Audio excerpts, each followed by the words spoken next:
ओम शांति, ओम शांति, ओम शांति। आज है 26 जनवरी 2021, शिव बाबा की साकार मुरली। आज बाबा क्या कहते हैं? बाबा कहते हैं, मीठे बच्चे, ब्रह्मा बाबा शिव बाबा का रथ है। दोनों का इकट्ठा पाठ चलता है, इसमें जरा भी संशय नहीं आना चाहिए। प्रश्न है, मनुष्य दुखों से छूटने के लिए कौन सी युक्ति रचते हैं जिसको महापाप कहा जाता है?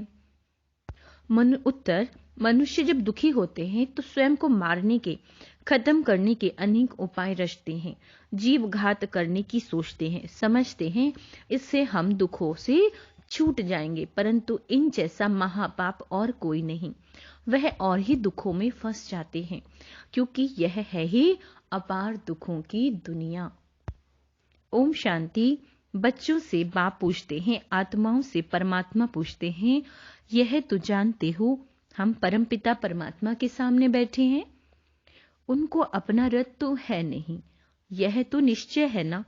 इस भ्रकुटी के बीच में बाप का निवास स्थान है। बाप खुद कहते हैं, मैं इनकी भ्रकुटी के बीच में बैठता हूं, इनका शरीर लोन पर लेता हूं। आत्मा भ्रकुटी के बीच में है तो बाप भी वही बैठते हैं। ब्रह्मा है तो शिव बाबा भी हैं, ब्रह्मा नहीं तो शिव बाबा बोलेंगे कैसे?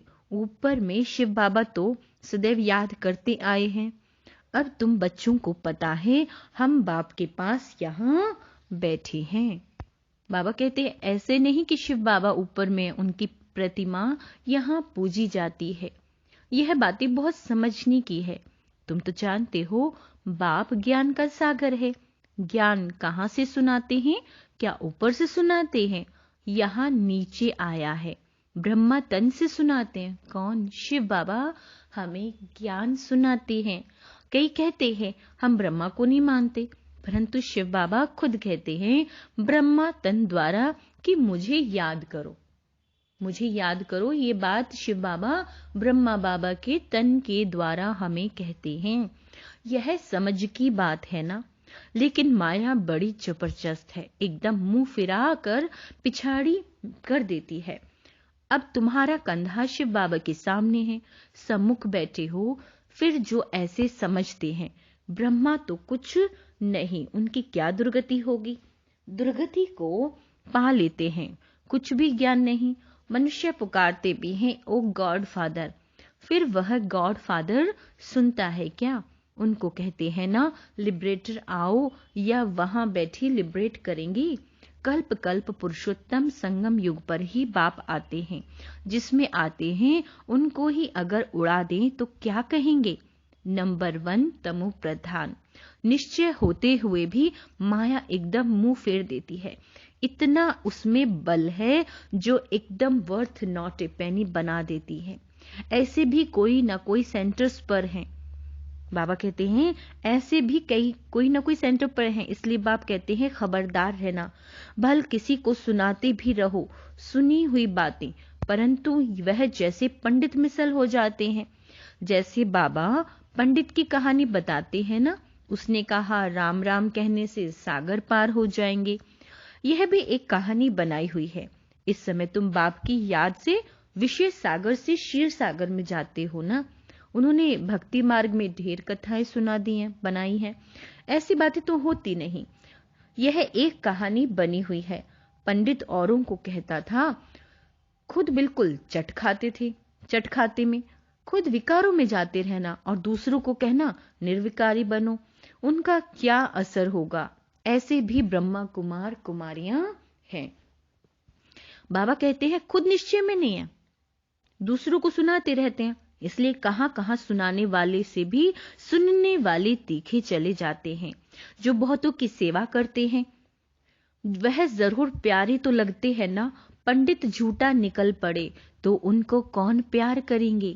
फिर प्यार उन पर चला जाएगा जो प्रैक्टिकल में याद करते हैं। अच्छे अच्छे महारथियों को भी माया हप कर लेती है, अच्छे अच्छे महारथियों को भी माया हप कर लेती है। बहुत हप हो गए। बाबा भी समझाते हैं अभी कर्मतीत अवस्था नहीं हुई है। एक तरफ लड़ाई लगेगी, दूसरी तरफ कर्मतीत अवस्था होगी। पूरा कनेक्शन है, फिर लड़ाई पूरी हो जाने से ट्रांसफर हो जाएंगे। पहले रुद्र माला बनती है। यह बातें बाबा कहते हैं और कोई नहीं जानते। तुम समझते हो विनाश सामने खड़ा है। अब तुम हो मिनॉरिटी, वह है मेजॉरिटी, तो तुमको कौन मानेगा? जब तुम्हारी बुद्धि हो जाएगी, फिर तुम्हारे योग बल से बहुत खींचकर आएंगे। जितना तुमसे कट जंग निकलती जाएगी, उतना बल भरता जाएगा। ऐसी नहीं, बाबा जानी जाननहार है। यहाँ आकर सबको, बाबा कहते हैं, यहाँ आकर सबको देखते हैं। बाबा यहाँ आकर सबको देखते हैं, ऐसे थोड़ी ना। सबकी अवस्था को जानते हैं। बाप बच्चों की अवस्था को नहीं जानेंगे क्या? सब कुछ मालूम पड़ता है, इसमें अंतर्यामी की कोई बात नहीं है। अभी तो कर्मतीत अवस्था हुई नहीं है। बाबा कहते हैं असुरी बातचीत, चलन आदि सब प्रसिद्ध हो जाते हैं। तुम्हारे तो दैवी चलन बनाने चाहिए। देवताएं सर्वगुण संपन्न है ना, अब तुमको ऐसा बनना है। कहाँ वह असुर, कहाँ देवताएं, परंतु माया किसी को भी छोड़ती नहीं है, छुई मुई बना देती है, एकदम मार डालती है। 5 सीढ़ी है ना, देही अभिमान आने से ही ऊपर से एकदम नीचे गिरते हैं। गिरा और मरा। क्या आने से? देही अभिमान आने से। बाबा कहते हैं गिरा और मरा।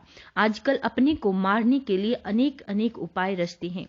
21 मार से कूदते हैं तो एकदम खत्म हो जाएं। ऐसा ना हो फिर हॉस्पिटल में पड़े रहें, दुख भोगते रहें। 5 मंजिल से गिरे और ना मरे तो कितना दुख भोगेंगे, है कि नहीं बाबा? कोई अपने को आग लगाते हैं, अगर कोई उनको बचा लेते हैं तो उनको कितना दुख सहन करना पड़ता है।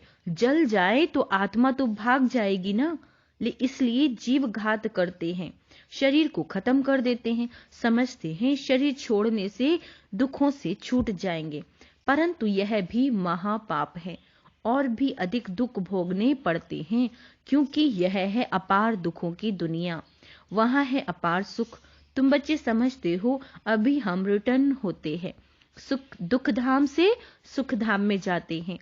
अब बाप जो सुख धाम का मालिक बनाते हैं, उनको याद करना है। इन द्वारा बाप समझाते हैं, चित्र भी है ना, ब्रह्मा द्वारा स्वर्ग की स्थापना। तुम कहते हो बाबा हम अनेक बार आपसे स्वर्ग का वर्षा लेने आए हैं। बाप भी संगम पर ही आते हैं, जबकि दुनिया को बदलना है। तो बाप कहते हैं मैं आया हूं तुम बच्चों को दुख से छुड़ाकर सुख की पावन दुनिया में ले जाने। बुलाते भी हैं हे पतित पावन। यह थोड़े ही समझते हैं कि हम महाकाल को बुलाते हैं कि हमको इस छीछी दुनिया से घर ले चलो। जरूर बाबा आएंगे, हम मरेंगे तब तो पीस होगी ना। शांति शांति करते रहते हैं।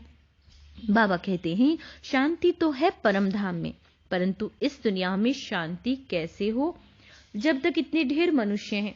सतयुग में सुख शांति थी, अभी कलयुग में अनेक धर्म हैं। वह सब खत्म हो तब एक धर्म की स्थापना हो, तब तो सुख शांति हो ना। हाहाकार के बाद फिर जय जयकार होगी। आगे चल देखना मौत का बाजार कितना गर्म होता है। विनाश जरूर होना है। एक धर्म की स्थापना बाप आकर कराते हैं, राजयोग भी सिखाते हैं, बाकी सब अनेक धर्म खल्लास हो जाएंगे। गीता में कुछ दिखाया नहीं है। 5 पांडव और कुत्ता हिमालय पर गल गए, फिर रिजल्ट क्या? प्रलय दिखा दी। जलमयी भल होती है, परंतु सारी दुनिया जलमयी हो नहीं सकती। भारत तो अविनाशी पवित्र खंड है, इसमें भी आपो सबसे पवित्र तीर्थ स्थान है, जहां बाबा आकर तुम बच्चों के द्वारा सर्व की सद्गति करते हैं। दिल वाला मंदिर में कितना अच्छा यादगार है, कितना अर्थ सहित है, परंतु जिन्होंने बनाया वह नहीं जानते थे। फिर भी अच्छे समझू तो थे ना। द्वापर में जरूर अच्छे समझदार होंगे, कलयुग में होते हैं तमो प्रधान। द्वापर में फिर भी तमो बुद्धि होंगे। सब मंदिरों से यह उच्च है जहां तुम बैठे हो। अभी तुम देखते रहेंगे विनाश में होलसेल मौत होगा, होलसेल महाभारी लड़ाई लगेगी, सब खत्म हो जाएंगे, बाकी एक खंड रहेगा। भारत बहुत छोटा होगा, बाकी सब खल्लास हो जाएंगे। स्वर्ग कितना छोटा होगा। अबे यह ज्ञान तुम्हारी बुद्धि में है, कोई को समझाने में भी देरी लगती है। यह है पुरुषोत्तम संगम युग। यहाँ कितने ढेर मनुष्य हैं और वहाँ कितने थोड़े मनुष्य होंगे। यह सब खत्म हो जाएंगे। वर्ल्ड की हिस्ट्री ज्योग्राफी रिपीट होगी शुरू से। जरूर स्वर्ग से रिपीट करेंगे, पिछाड़ी में तो नहीं आएंगे। यह ड्रामा का चक्र अनादि है जो फिरता ही रहता है। इस तरफ कलयुग, उस तरफ सतयुग। हम संगम पर है, यह भी तुम समझते हो।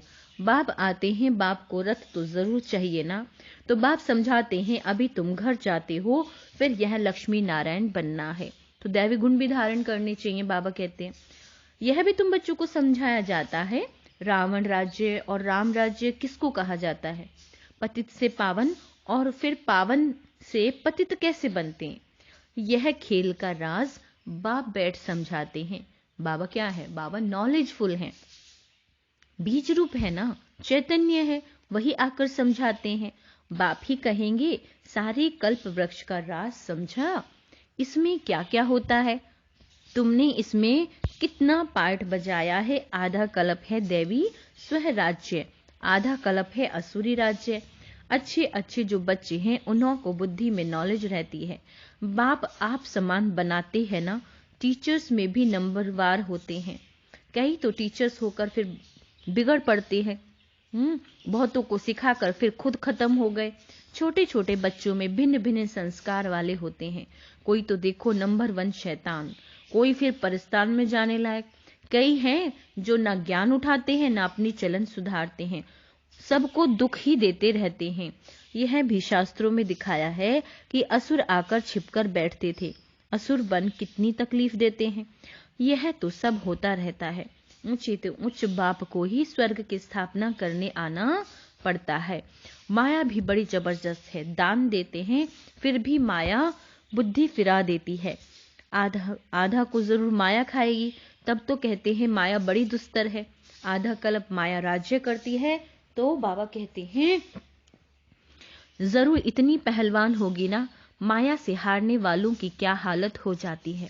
अच्छा, बाबा कहते हैं मीठे मीठे सिक्की लदे बच्चों प्रति माता पिता बाप दादा का याद प्यार और गुड मॉर्निंग। रूहानी बाप की रूहानी बच्चों को नमस्ते।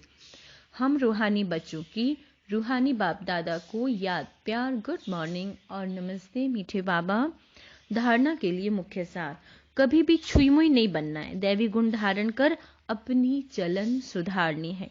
दूसरा, बाप का प्यार पाने के लिए सेवा करनी है, लेकिन जो दूसरों को सुनाते हैं वह स्वयं धारण करना है। जो आप दूसरों को सुना रहे हो उसे आपको स्वयं भी धारण करना है। वह कर्मतीत अवस्था में जाने का पूरा पूरा पुरुषार्थ करना है। वरदान, मेहनत और महानता के साथ रूहानियत का अनुभव करने वाले शक्तिशाली सेवाधारी भव। जो भी आत्माएं आपके संपर्क में आती हैं उन्हें रूहानी शक्ति का अनुभव कराओ। ऐसी स्थूल और सूक्ष्म स्टेज बनाओ जिससे आने वाली आत्माएं अपने स्वरूप का और रूहानियत का अनुभव करें। ऐसी शक्तिशाली सेवा करने के लिए सेवाधारी बच्चों को व्यर्थ संकल्प, व्यर्थ बोल, व्यर्थ कर्म की हलचल से परे एकाग्रता अर्थात रूहानियत में रहने का व्रत लेना पड़े। इसी व्रत से ज्ञान सागर का चमत्कार दिखला सकेंगे। स्लोगन है, बाप और सर्व की दुआओं के विमान में उड़ने वाले ही उड़ता योगी हैं। क्या कहा बाबा ने? बाबा ने कहा बाप और सर्व की दुआओं के विमान में उड़ने वाले ही उड़ता योगी हैं। अच्छा, ओम शांति।